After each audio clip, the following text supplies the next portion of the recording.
This is Joy News Prime. Welcome to Joy News Prime, where we bring you all the news that's news today here in Ghana and beyond. My name is Israel Lai. Coming up, Employment and Labour Relations Minister laments government's penchant to give in to demands by organised labour and charges new Fair Wages Board to work to address the challenge. Vice Chairman of Parliament's Public Accounts Committee alleges government is unduly stifling the police of funds for its operations, with implications for the proper maintenance of law and order. Pressure Group sits in Ghana, fresh from its victory over the Attorney General in the 3.6 million cedi bus branding saga, warns it will not tolerate any attempt to frustrate its access to the contract as directed by the courts. And coming up in business, International Monetary Fund review mission to Ghana postpones trips over recent terror alerts.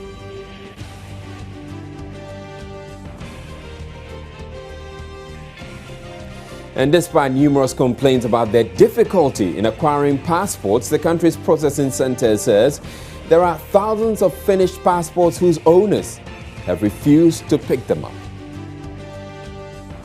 Also in this bulletin, available across Europe via London-based ABN Television, is Sports, Entertainment and Joy News Interactive. Stay tuned.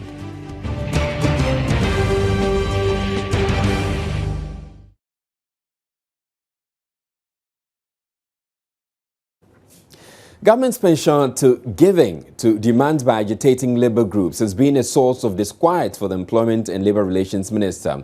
Aaron Idrisu voiced out his frustration on Tuesday at the inauguration of a new board for the Fair Wages and Salaries Commission. The minister, however, believes the new board has a significant role to play in averting most of the labour agitations and urged them to take up the challenge. It was President Mahama whose vow in March last year not to succumb to the many labor agitations in election years brought about the famous dead goat syndrome analogy. The comments by his Employment and Labour Relations Minister, however, suggest the administration hasn't quite handled that resolve to his satisfaction. Strange as it may sound, the minister, who would typically sign off the agreements to end the agitations, had his own complaint.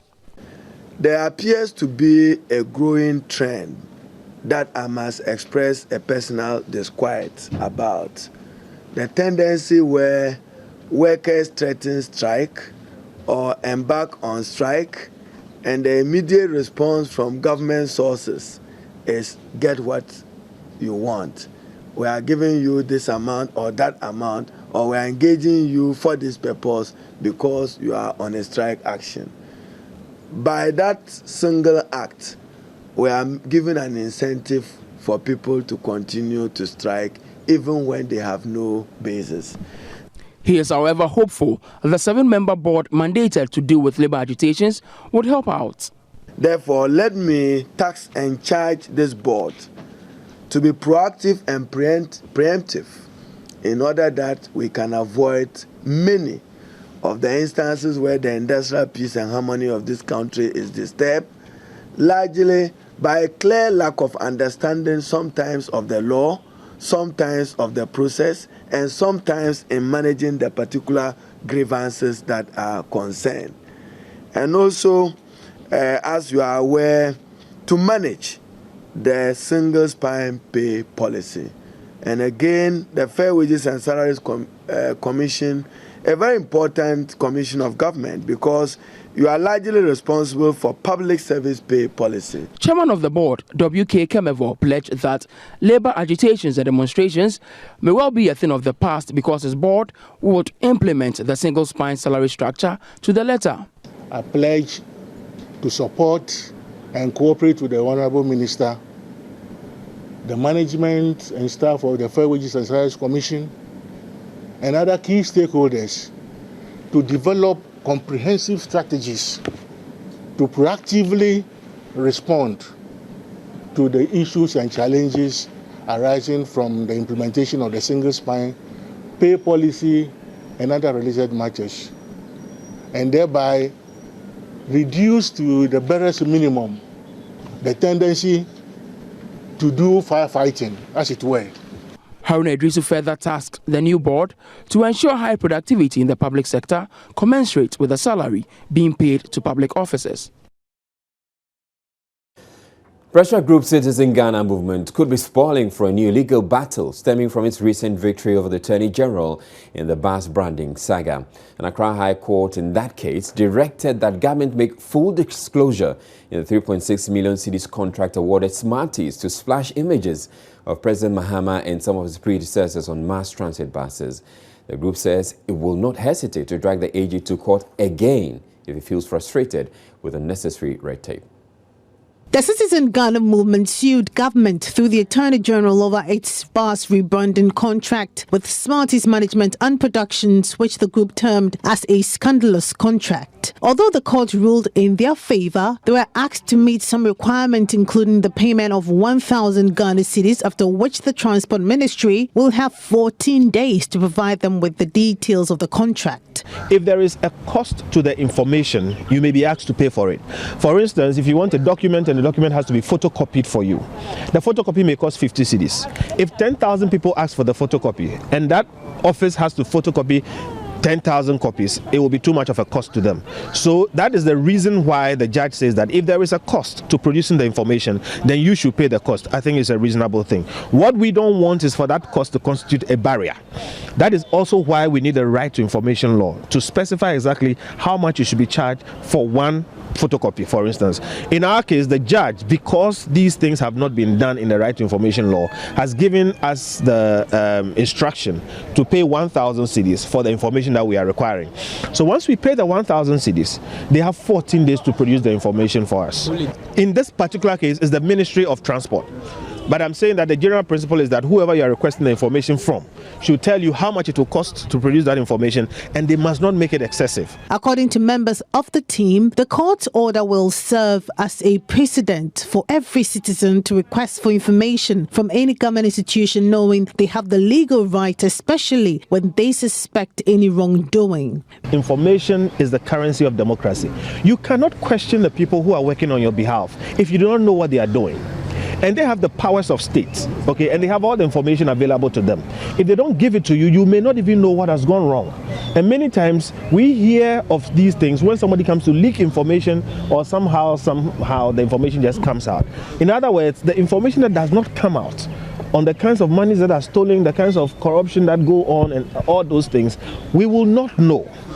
That is why citizens must necessarily take action regarding information, to demand it. If you think something is going wrong, demand the information. All of us have to do it, not just Citizen Ghana. Now the law is clear that you have a right to demand the information.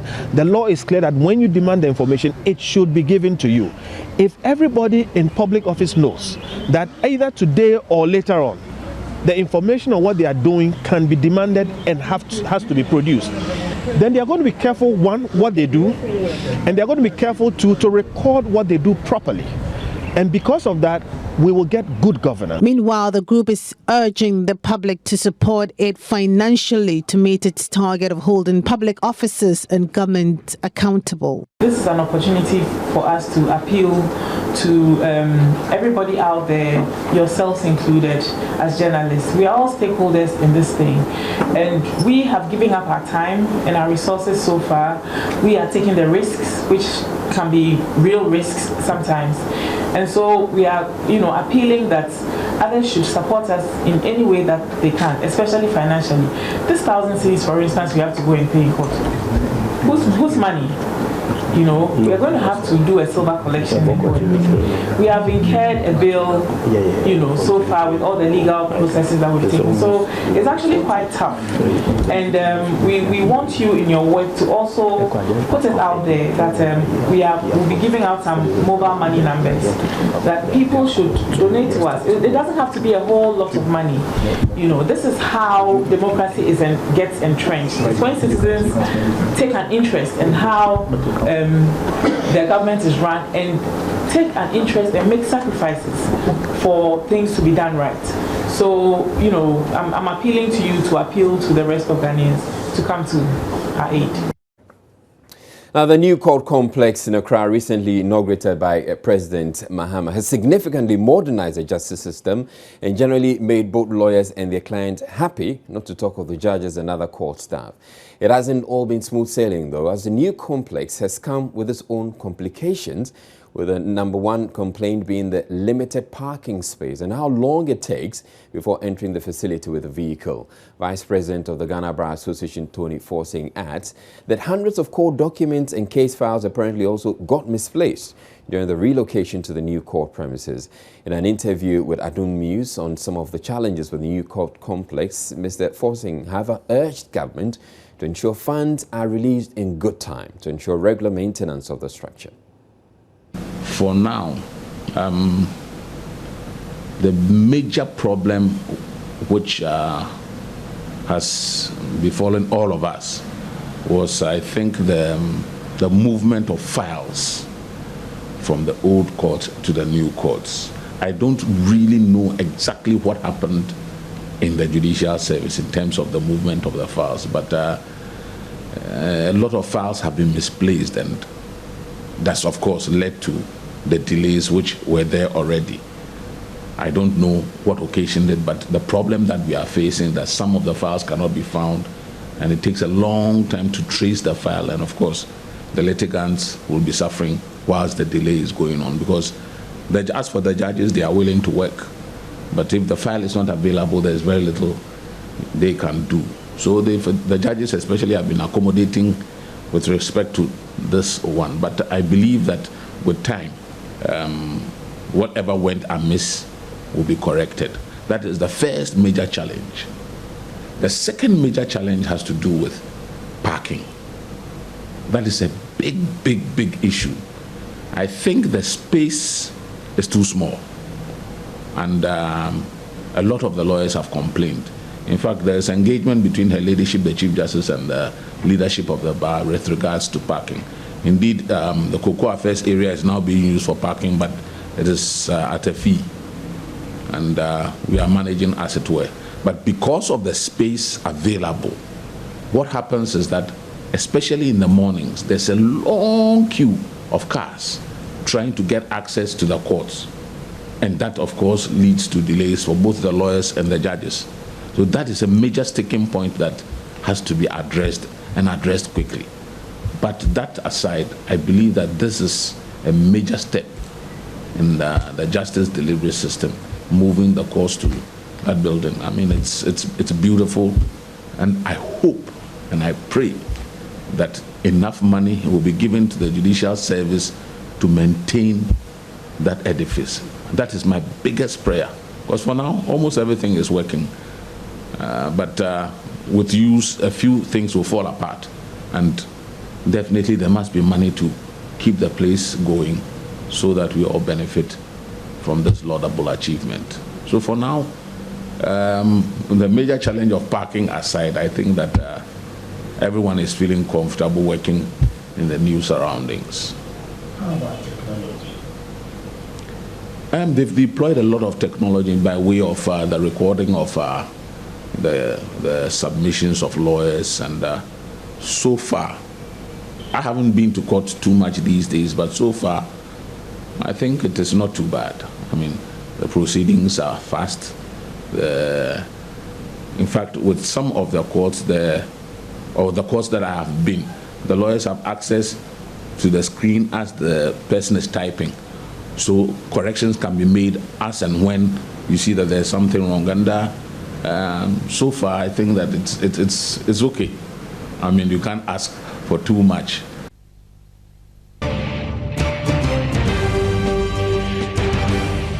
Welcome back to Joy News Prime. A former special representative of the UN Secretary General and the coordinator of UN operations in Liberia has asked Ghana to build resilient institutions to prevent conflict and violence as the country prepares for the November 7 polls.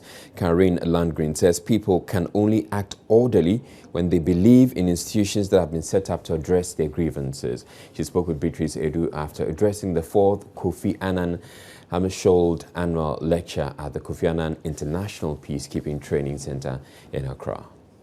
Resilient institutions are really at the core of stable societies, and Too often we are under such enormous pressure as the UN and partners, especially in peacekeeping, to go in quickly and get out quickly.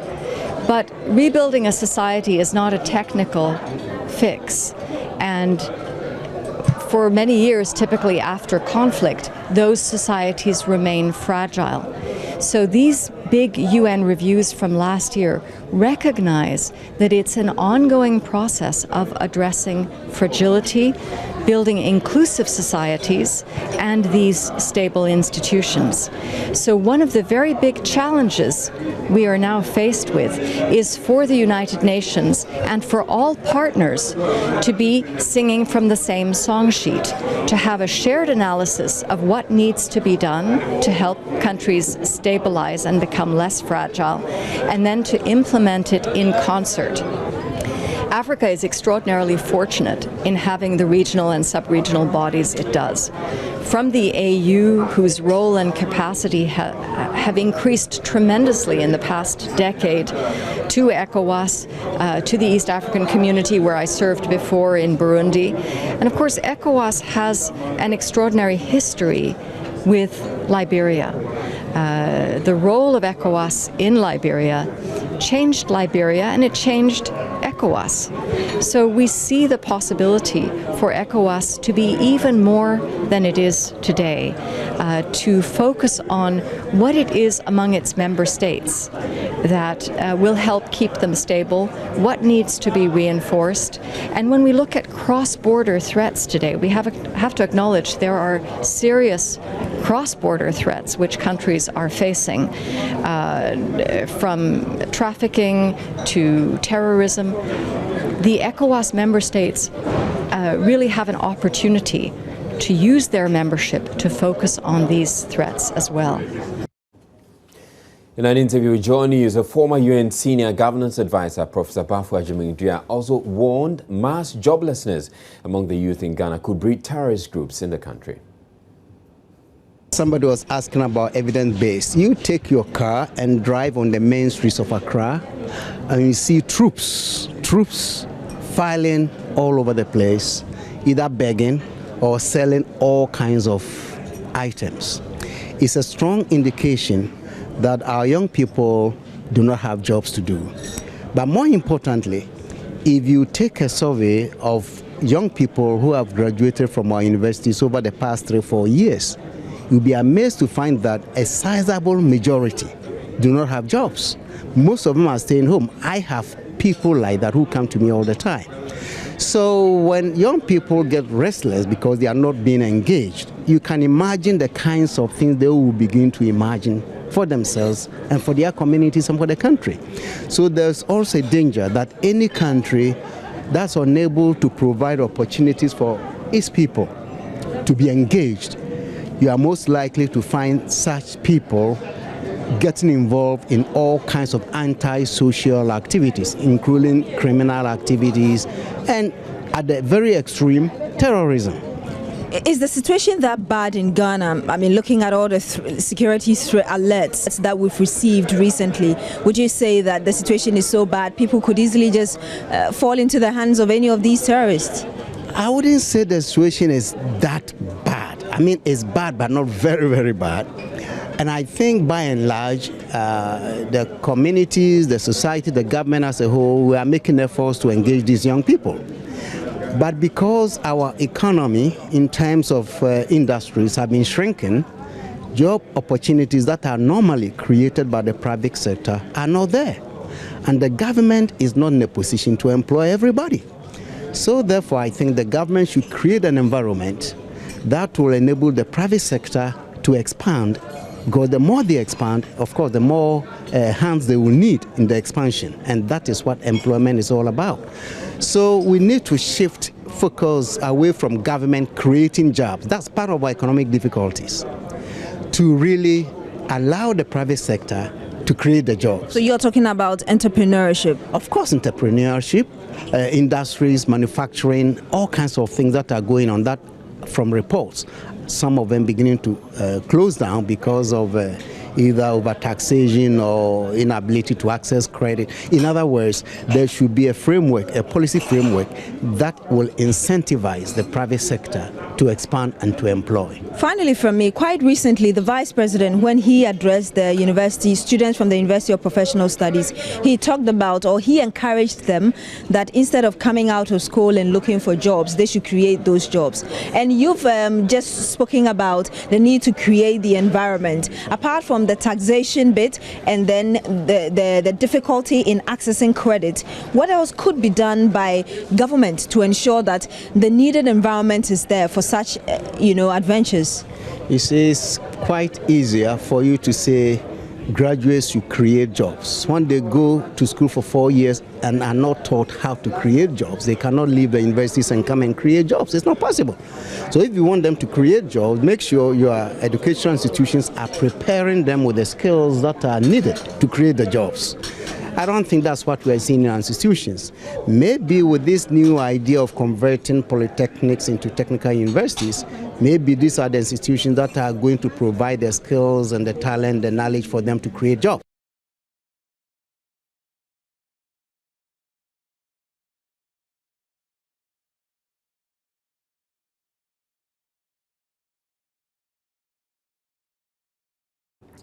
It is becoming increasingly curious how security personnel accused of every crime get away with them. There are countless examples of killings and other abuses of civilians involving either the police or the military. In most of these cases, the security services themselves set up investigations, and the result mainly is exoneration of their own. They are judges in their own court and pronounce judgment without explaining how they arrived at their decisions. The latest is the alleged shooting to death of a man at Kaswa Millennium City by soldiers. After investigating themselves, the military has exonerated its own. Speaking on the pulse, a ranking member of the Defense and Interior Committee of Parliament, Major Retired Derek Odro, says the blame game has to stop. He has therefore called for further investigations into the matter. Where investigation has been conducted, and then the person or the personnel who were involved in perpetrating that act, that illegal or lawful act against a law-abiding citizen, then the investigation comes out to prove that the person did it illegally, unlawfully. Then the law must take its course. They must punish him. And even after that punishment, they have to even hand him over. If the action caused death, it resulted death to somebody, he should even be transferred to the civil police for him to be tried at the civil court, because the military is under two laws: the military law and then the civil law. And Major, it's good you've clarified this, because the truth of the matter is we're yet to even recall one instance of any of the issues we've raised today as just examples of when a military officer or a police officer does a thing like this in the line of duty, kills a civilian, when there's been no attack on him, no evidence of him being attacked. We don't see that attention that is given to such a case like a civilian killing a fellow civilian. Why is that? Now, having said what I said earlier, now let me also quick to say that why should a soldier find himself at that place, the killing zone? What was he?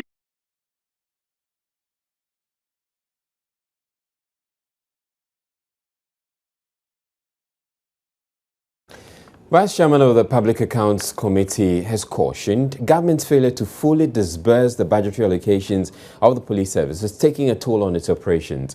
Emmanuel.atani claims the service has over the years had its allocations slashed, in some instances by as much as half.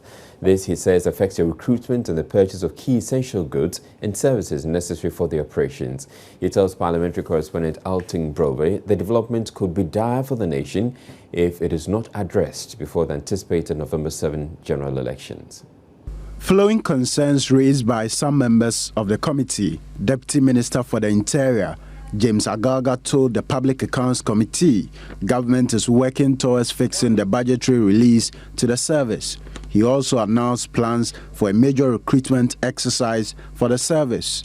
Meanwhile, the Inspector General of Police, John Kudalo, has directed the Police Intelligence and Professional Standards Bureau to investigate allegations of intimidation leveled against the police by some personnel of the Community Water and Sanitation Development Board. The Deputy Local Government Minister, Emmanuel, at the park sitting on Monday, said his men are unable to collect water bill from the police in some districts across the country because they are always threatened with arrest. But addressing the issue on Tuesday, the IGP said accounts from his personnel suggest no such incident took place, but says he has instructed PIPs to investigate the complaints. We're taking a break now, but still to come with the bulletin we have business. In fact, that's after the break. And coming up in business, International Monetary Fund mission to Ghana postpones trip, citing recent terror alert. Emmanuel will be here with all the details. Please stay tuned.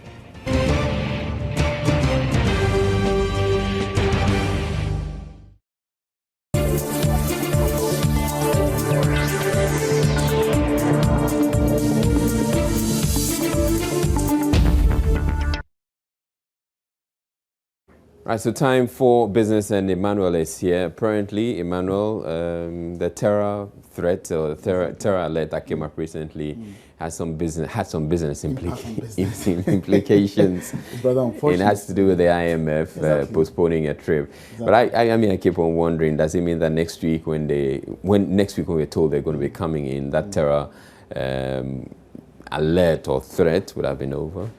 That's one question that needs to be answered, because even for the fact that they have said it's a safe country. I mean, IMF, please, it's a safe country. Not even the assurance by TB Joshua would prevent them from all right, you take it away. All right, okay.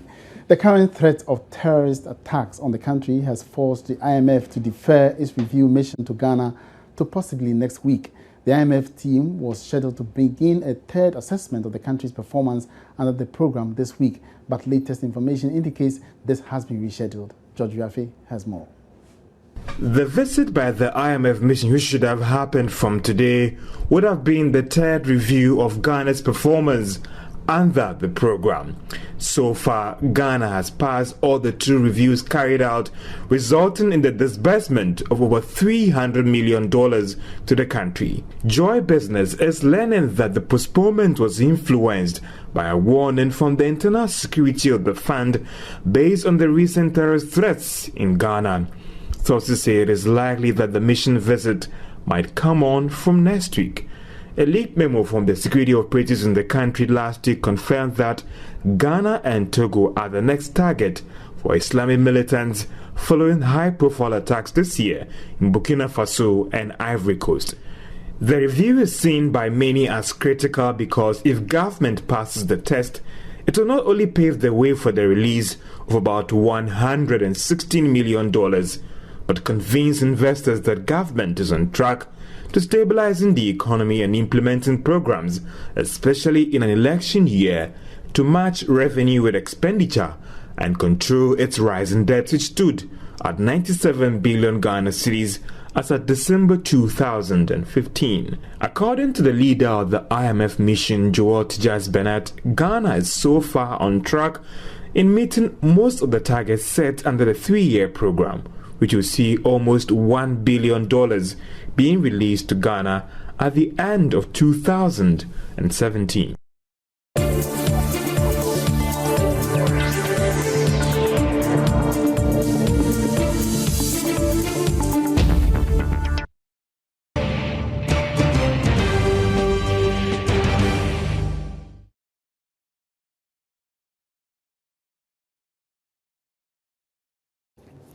Welcome back to Joy News Prime. The trial of the main suspect in the murder of the late Upper East Regional Chairman of the New Patriotic Party has been put off by 2 weeks, following a petition by the deceased family. The Adams Mahama family's petition to the Chief Justice, among others, wants the suspect, Gregory Afoko, sent to prison for the duration of the trial. The case has been subsequently adjourned to May 3, 2016, as the court awaits the outcome of the petition. According to a petition filed by the family of the late NPP chairman Tuesday, April 19, the family is against the judge's order to continue to keep the accused in police custody instead of prison custody. They are also against the judge's instruction that the prosecution should bring their witnesses on time. Gregory Afoko is standing trial for the murder of the late Upper East NPP chairman Adams Mahama, who died after a gruesome acid attack. Gregory Afoko and Asabki Alangdi were charged with 2 counts of conspiracy to commit crime and murder. A third accomplice, Musa Issa, was granted bail after the Attorney General advised that there was not enough evidence to charge him. The trial of Gregory and Asabki Alangdi was scheduled to start on March 23, 2016, but was postponed to Tuesday, April 5, due to the absence of the trial judge, Justice Lawrence Lazagla Mensah, an appeals court judge with additional responsibility as a high court judge. At the court on April 5, the lawyer for the accused, Israel Aka, said the facts as presented by the prosecution were not conclusive and did not establish the guilt of the accused. A 7-member jury was selected to try the accused after the submission of his lawyer. Mr. Afoko's rejection of 3 of the jurors prompted their replacement. The lawyer for the accused asked the jury to carefully assess the facts and come to a just verdict by acquitting the accused.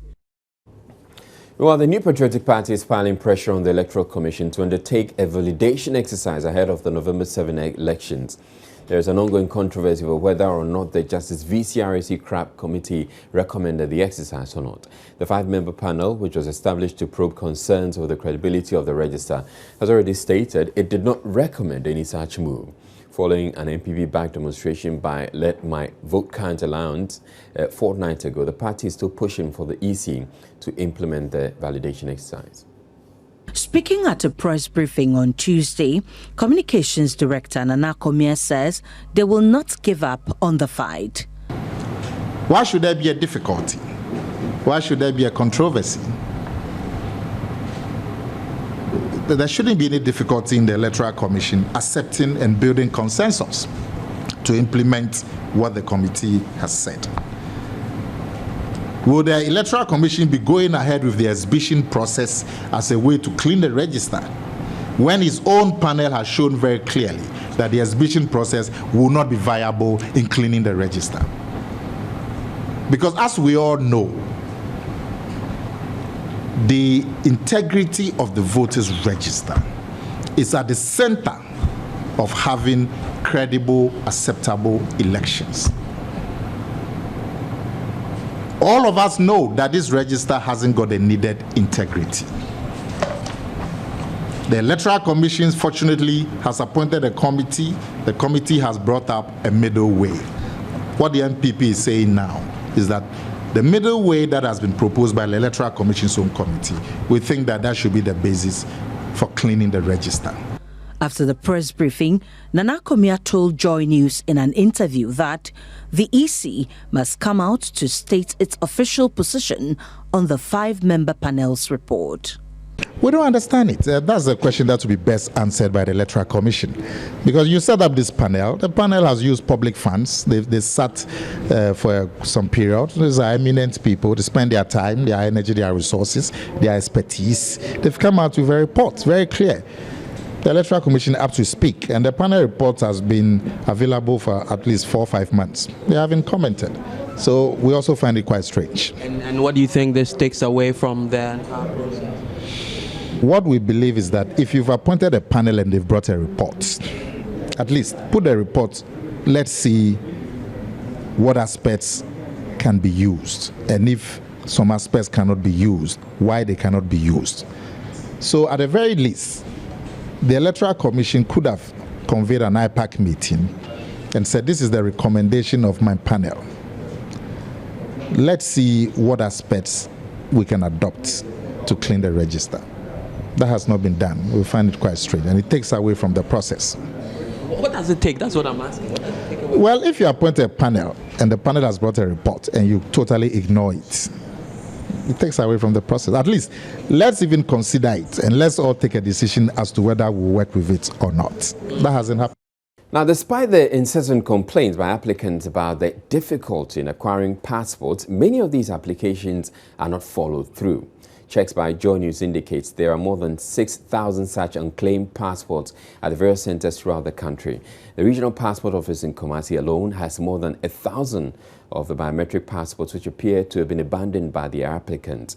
The regional director, Paul Kobna Nanaseose, says those who put in the applications should come for their passports. You know,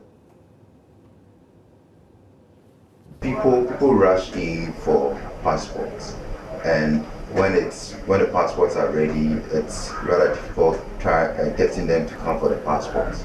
You know, what we intend doing is to get their numbers and try and call them.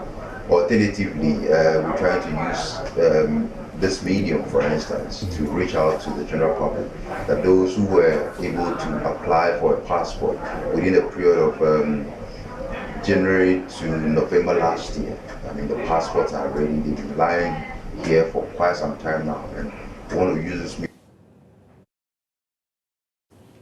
He added an online portal will soon be introduced for passport applications to ease the congestion as part of passport offices nationwide. It's a challenge, you know, it's a challenge, and I can see that the Honorable Minister and all the stakeholders are working very hard to, you know, make sure that passports are delivered timelessly, and it's being done. So we are not oblivious of the challenges that people go through. We are aware, and the system is working effectively to rectify all that. And currently, as we speak, things are working, and we're trying to expedite action on all the applications that we've received. Well, I wouldn't say it's a problem. It's rather our inability to get applicants to come for their passports, which have been ready for quite some time now.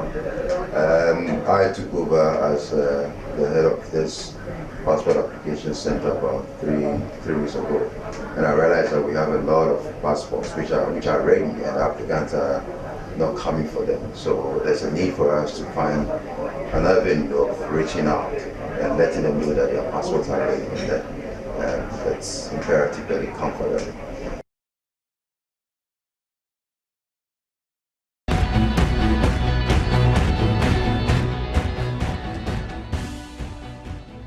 Right, so it's time for sports, and there's been, Gary Smith has joined us. There's been all this back and forth between Kenichi Yatsuhashi and the management of Accra to focus over, you know, salaries, first of the coach and his assistants and, you know, his support staff and some of the players and all that. Yeah. And the guy talks about it, he posts it on Facebook, and people have an issue with it. I don't get it. Well, I think it's just a case of corporate respect and best practice. I mean, no, but when you have a salary issue, you don't put it on social media. No. You see, but I think the challenge is that they're not appreciating where this guy is coming from.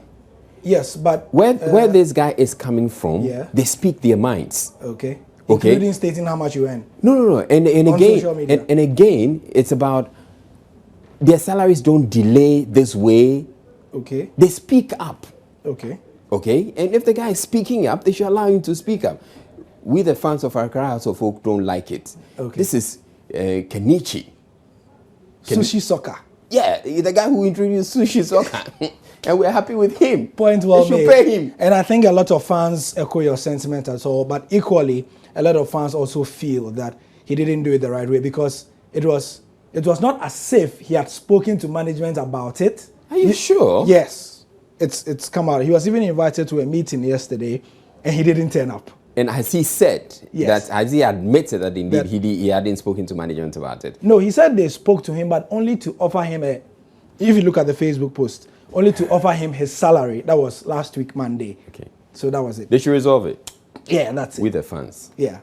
There's a story on myjoyonline.com where Egbert Fable actually warns Heart of Folk to be careful, because this guy seems to have the support of a lot of the fans. Yeah. So it can backfire if they fire him. They should be careful. Yes. With the fans.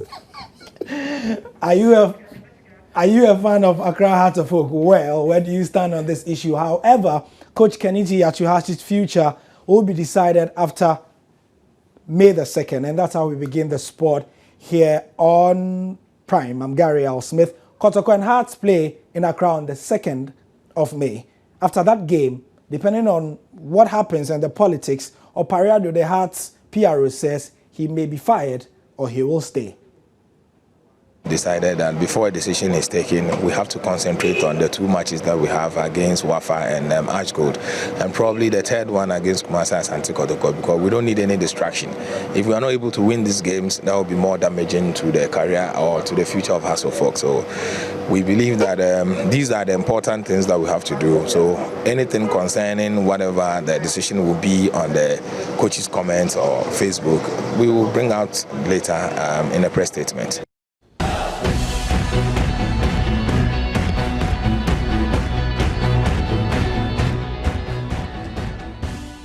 All right, that's all for the bulletin. Before we go, though, well, we're not running through our top stories, but you can get to myjoyonline.com and get to read some of the stories that we have there. On behalf of the rest of the team, I wish you a good night. And when I say the team I'm mentioning, I mean Gary, I mean Emmanuel Abajuyafi, I mean Aisha Ibrahim, and I mean the rest of the team behind the scenes. Thank you all. Have a good night.